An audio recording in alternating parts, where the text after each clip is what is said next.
Oh, hi. That was quick. Right. Hello, babe. I have two confessions to make today. The first of which, of the two, is that I have only just got round to chopping and peeling the parsnips. But I did wash the bag that the parsnips came from, and then I put the washed parsnips back in the washed bag, and now I'm going to freeze them in a minute, because now we know that they're parsnips, because you know how forgetful I am, and how that I don't know what parsnips are until now. And the second is that I can't recall where we ended up on the Twits. So I'm going to start from chapter 1. And also, I rededicated the book to you. There you go. So the Twits is now dedicated to you. So chapter 1 is called Hairy Faces. And I have a bit of a sore throat. But, hairy faces. What a lot of hairy-faced men there are around nowadays. When a man grows hair all over his face, it is impossible to tell what he really looks like.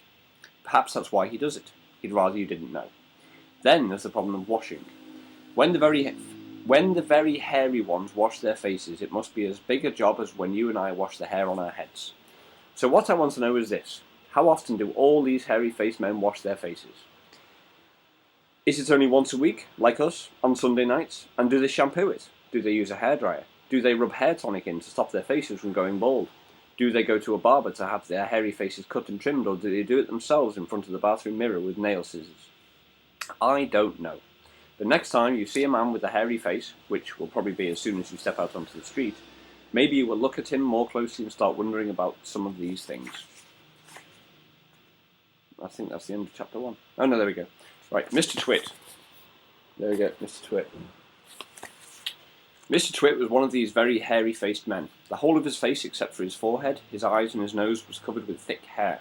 The stuff even sprouted in revolting tufts out of his nostrils and ear holes. Mr. Twit felt that his hairiness made him look terrifically wise and grand. But in truth, he was neither of these things. Mr. Twit was a twit. He was born a twit, and now at the age of 60, he was a bigger twit than ever. The hair on Mr. Twit's face didn't grow smooth and matted as it does on most hairy-faced men. It grew in spikes that stuck out straight like the bristles of a nail brush. And how often did Mr. Twit wash this bristly nail-brushy face of his? The answer is never, in capitals. See, never. Not even on Sundays. He hadn't washed it for years. And that's the end of chapter 1. How many chapters are there? Because I'm not really sure this is going to last for your entire trip in Poland. 85 chapters, so I will do another one later. Because I'm going to go and put the parsnips in the freezer now. Okay. I love you, sweetheart. I miss you.